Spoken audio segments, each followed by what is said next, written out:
went to the fair and you got some worms. Yeah, I went on the first day of the fair. You were teaching the class on composting, but you also mentioned that you had lots of worms at home and had little sample or little starter worm kits.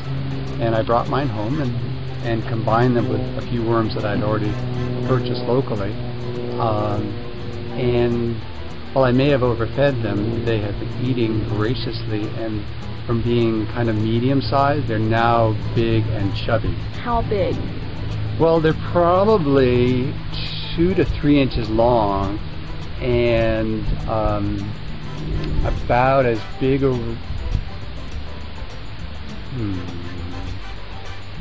around as linguine, something like that. So I took the larger tub and I drilled 3/4-inch holes in them, and I cut pieces of window screens about this big, and with caulking, I put like a circle of caulking around the hole, and then adhered the screen inside the hole. So I was able to go with larger holes with better ventilation. Cool. But screen so the flies wouldn't get in, because I'd had that problem. Initially, with the first go-round, all of a sudden I opened up the worm bin. It was full of maggots. That's disgusting. It was disgusting. Now, I read online and it said it's a short-term problem.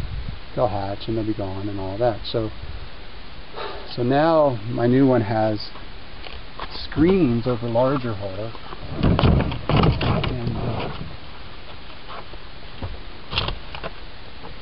And a book by David Bloom. He's the one with the website permaculture.org.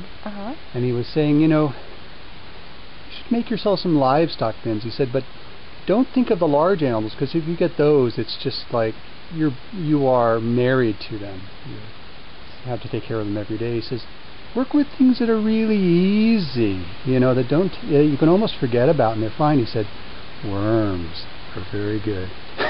And that really resonated. And I said, oh, I like that idea. I like things I don't have to like take care of every day. And he said, you know, with a cow, you have to feed it 10 pounds of food to get 1 pound of product. He said, worms, on the other hand, are the most productive per pound of food fed. He says it's a 1-to-1. For every pound of food you give them, you get a pound of worms or a pound of castings.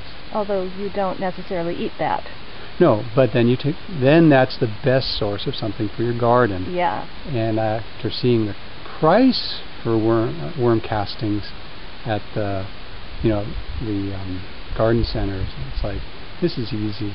I can do it in my garage. Yeah. And they're selling you dry stuff too. Yeah, and I want to have it where it's still vibrant. He said also with worms, it's the bacteria in their gut that are eating what they eat. And he said what's interesting is they're eating the bacteria in the food, but what comes out of them has 8 times the amount of bacteria, helpful bacteria, as went into them.